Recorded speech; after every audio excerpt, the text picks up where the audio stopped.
Greetings, brothers and sisters in Jesus Christ. Hope you're having a blessed week.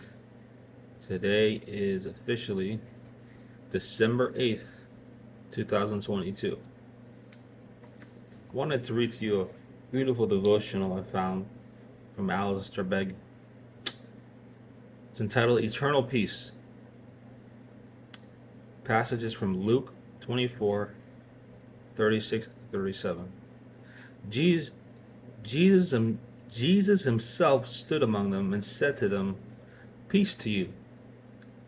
But they were startled and frightened and thought they saw a spirit.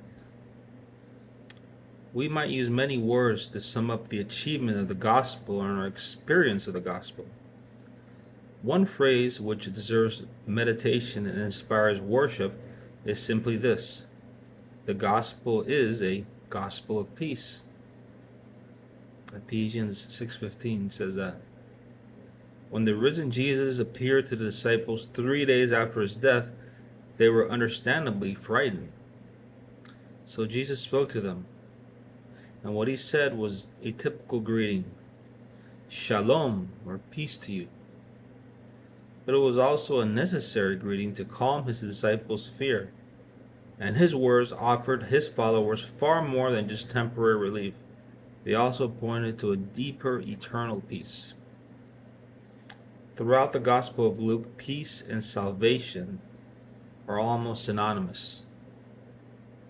At the start of Luke, Simeon had responded to the news of Jesus' coming birth by praying, "Lord, now you are letting your servant depart in peace, according to your word, for my eyes have seen your salvation."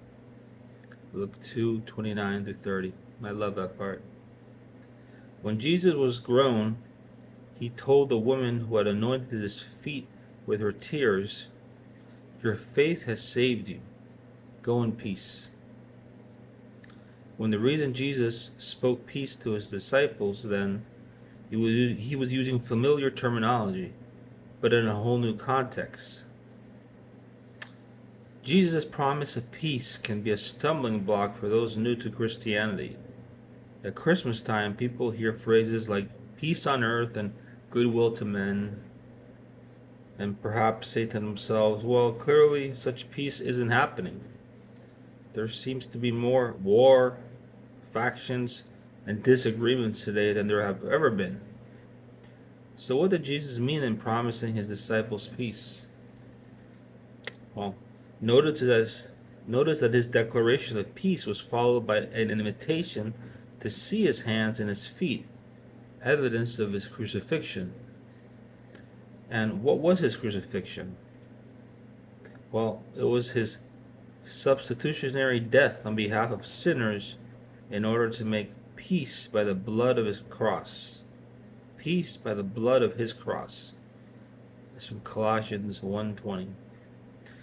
If what Jesus meant by peace was the instant end of all bloodshed and the inhumanity of man to man, then yes, Christianity is a dud.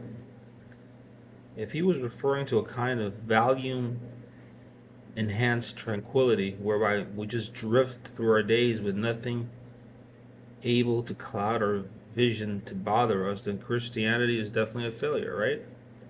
But if he was speaking of the peace which would be established between the holy God and the sinful humankind through his blood shed on the cross, then the gospel truly is the greatest story ever told. Just as Jesus appeared to his unsettled disciples amid their emotional turmoil, so he comes to us and promises peace unlike any other. Indeed, he says specifically, "My peace I give to you." John 14:27. Do not be troubled or afraid then, for you are at peace with your Creator, loved in the only eyes that matter. Your faith has saved you. Go in peace.